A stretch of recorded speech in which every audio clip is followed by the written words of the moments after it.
The last and final teaser for the upcoming Loki mid-month update has landed. The Trickster God, who has been investigating the timelines, has run into his female variant, Booba, in a parallel world. The female variant, we all know it's SYLVIE, which is awesome, right? We asked for her last year when Loki Season 1 landed. We didn't get her because it was a spoiler because she was introduced halfway through the season, whatever. But now we are getting her, so that's really nice. We're getting a new character. Hopefully she's Tier 3 or Transcended.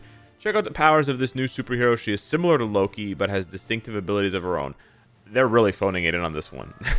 They're really phoning it in on this description. It doesn't really matter, though. We will announce more information through the patch details later. So the patch notes are going to drop in like whatever 16 hours from this video is being made. But this sort of poses a more important question, or it sort of triggers me to think about a more important idea that I have had the wrong stance on for the better part of a year now. So this is the sneak peek itself. Look, like SYLVIE looks really good from an aesthetics point of view, from a like art point of view. She looks really good. I'm happy to have a new character. You get somebody to work on. Hopefully she'll be obtainable some way, not just like bio sub or whatever. But it is mid-month, so it's going to be a little bit more dicey because there's no token event. There's no future pass to get her bios from. So yeah, it's not looking too good for the free to plays here. But it's a cool sneak peek. It's a generic sneak peek, but yeah, she does look quite nice. What I want to spend the majority of the video talking about, though, is this idea that I had the complete wrong stance about a year and a half ago when they first announced tier 4s. And hindsight is 2020, right? Now with hindsight, I can look back and say they made a mistake. They made a mistake, and I made a mistake not, realizing it at the time. Because if you don't remember, at the time when they dropped the first tier 4, which was Iron Man, and they dropped the second tier 4, which I believe was Black Widow, or might have been Moon Knight, I was like, you know what? This is fine. Tier 4 is fine. It's fine to give characters a new upgrade before all of the other characters have a tier 3 or a Transcendence. And yeah, there's still like a lot of characters that don't have a tier 3 or a Transcendence, right? You have 8, 16, 24, 32, 40, 48, 56. You have about 64 characters. Yeah, actually, we have exactly 64 characters that are tier 2 only, and I actually could have just used this chart here to show you this, right? So we still have, with 258 characters, right? Hello, open the calculator. We still have 25%, a quarter of the characters in the game do not have basically any value. I mean, they have some value, like Dazzler has some value, Phil Coulson has some value. You can always argue you can use them for Shadowland, Alliance Conquest if you're truly desperate enough. But in the majority of players' minds, they don't think like that. In the majority of players' minds, they think, okay, what's the most powerful type of character? Okay, it's tier 4. It's the red bar over there. So I want to have as many of those as possible because players want power. And we talked about the power fantasy before, and playing a character who sucks is the literal antithesis of delivering on that power fantasy, right? You talk about Phil Coulson, like he's a cool support and all that, and he sort of delivers on the power fantasy in the sense that he's a really influential member of S.H.I.E.L.D. He works with Nick Fury a lot, and he has a lot of these connections and sort of ideas that can help support a wider goal. So he's like an amazing support character. So it sort of works there, right? But for everybody else, like what's going on here? We see Cassie solo MODOK, and then in the game she's trash, right? We know that Wiccan is the son of Scarlet Witch. Wow, one of the most powerful, chaos magic users of all time, maybe the #1, and he's trash, right? Even though he's been a Young Avengers, he's done yada yada yada, so on and so forth. This guy was the literal antagonist of the Guardians of the Galaxy. He took on the Guardians of the Galaxy 5 versus 1, right? Okay, he had an Infinity Stone, right? Okay, no, absolute trash. So there's a huge disconnect here. Like this piece of shit here, he basically extincted the X-Men, right? He extincted mutants. Again, the disconnect is wild. So, okay, we have a massive disconnect issue. Why not make all these characters tier 3 and Transcended first? Yeah, it's a good question. It's what they should have done.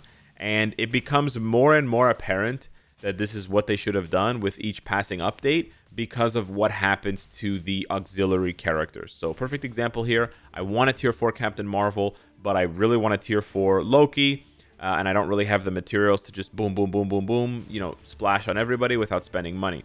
That's a problem that I have, but that's a decision I'm making. So this is a dynamic decision, right? At any point in time, I can change my mind, and I can be like, okay, let's go. I'm going to tier 4 Captain Marvel instead, and it feels good. It feels like I have agency, and I'm building power. What the shit is this? What the shit is this, right? With the same question, what the shit is this? Exactly. Why haven't I made a video about Monica Rambeau? Why haven't I made a video about Miss Marvel? Because I'm a you know, covert misogynist? No, because these uniforms are useless. Because these characters are useless. Because they're trapped in this limbo. And the limbo is actually more obvious and more painful for the characters that get new tier 3s or get new transcendences. So when you go on Twitter, right, and you see that they don't make any mention of SYLVIE being tier 3, right? There's nowhere in the sneak peek that she's tier 3. There's nowhere in the text that she's getting new powers or anything like that, right? So you're wondering, oh no, she's going to be left at tier 2.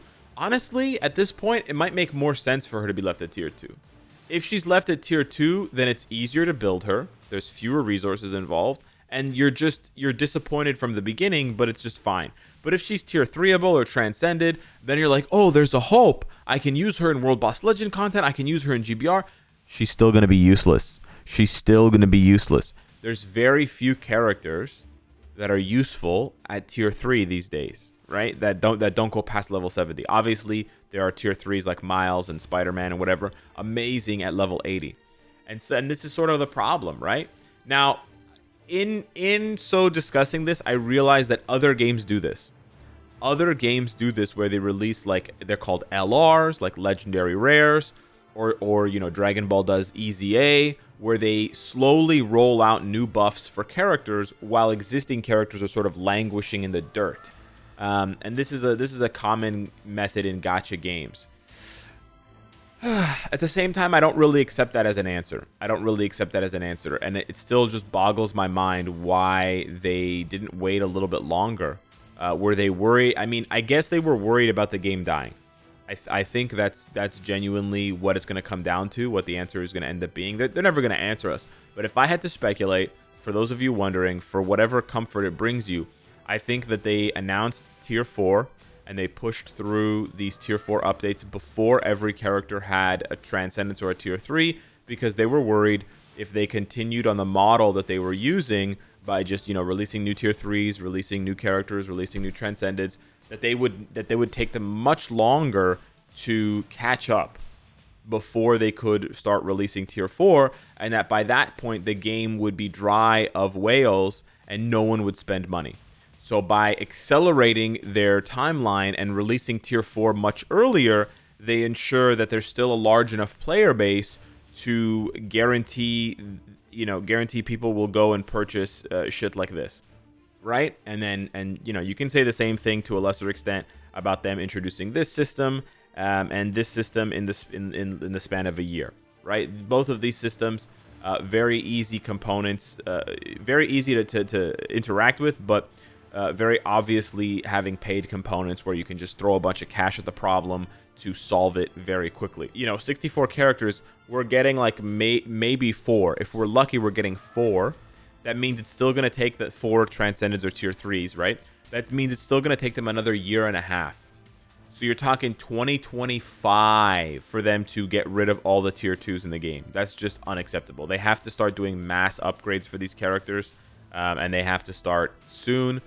Because like at the same time, right? One of the problems is tier 2s, right? This is one of the problems where you have 25% of the roster that are just fucking useless. But the other problem is what I already pointed out, is this, right? Is that these characters are now useless as well. So the reality is much closer to 50% of the roster is useless. Much closer to 50% of the roster is useless. And they have to fix that with a game mode, right? And this is what I've said for a long time. They can't fix these problems through just rampant and accelerating the advancement of characters. I've seen a lot of people say, oh, they should just give these characters that aren't getting tier 4, give them level 80. That's not going to solve the problem either. They have to solve this problem through game modes. And they can solve the problem by making game modes where, you know, you don't just plow through them with tier 4s. And again, this kind of content takes longer to develop, and it takes more intelligent thought processes than just slapping on a new world boss and calling it a day. But part of the reason why most of the roster, right, 50% plus of the roster feels useless, is because most of the content that you interact with just asks you to bring your strongest tools, right? Always bring your biggest hammer to the fight. If they start restricting you, if they say, listen, we're going to need you to bring multiple hammers, but they have different weights, so you can't just keep bringing the sledgehammer, right? Because if you bring 5 sledgehammers, you're not going to be able to walk. You're going to be dragging these 5 sledgehammers. So you bring 1 sledgehammer. You bring 2 hand hammers, whatever, just hammers, right? And maybe you bring a little pocket hammer, right? And I made this suggestion already. I made this sort of argument with Timeline Battle and Otherworld Battle, where they should introduce a cost-based system. They have this already in 7 Deadly Sins Grand Cross, where every character is given a cost, and then your total team cannot exceed X value. So your total team cannot exceed 100. Jean Grey costs 50. So if you want Jean Grey on your team, and Wolverine costs 52, and Adam costs 50 as well. So if you want Adam and Wolverine on your team, or you want Jean and Adam on your team, then your third character has to cost 0. Oh, your third character can't cost 0 because there's no 0 cost characters? Then you can't have Adam and Wolverine, or Adam and Jean, or Wolverine and Adam on the same team. You're going to have to make do with some of these lesser characters. So by restricting, right, the number of powerful characters that you can bring into a piece of content, they're increasing the value of these lesser characters. And this is what they have to do. But I know that they're scared to do it because they consider the majority of the player base to be casual, and they consider the majority of the player base to be unable to solve problems like that and solve riddles like that. But I genuinely think the player base can. So, yeah. Ultimately, the rant comes down to accelerating upgrades isn't going to fix the problem. It's just going to get to the next problem faster. And they actually need to solve this issue. I mean, they could just delete characters. Genuinely. If they delete like 50 of those 64 characters at tier 2, I think most players wouldn't mind. That's obviously too radical. The other option, the more likely option, has to be a game mode. It has to be game mode rebalancing so that you have a reason to use these characters. I have a reason to use Miss Marvel. I have a reason or some sort of justification to use Monica Rambeau. Anywho, that's my Monica Rambeau. Thanks for watching. Smash the like button if you want, and I'll see you in the next one. Take care.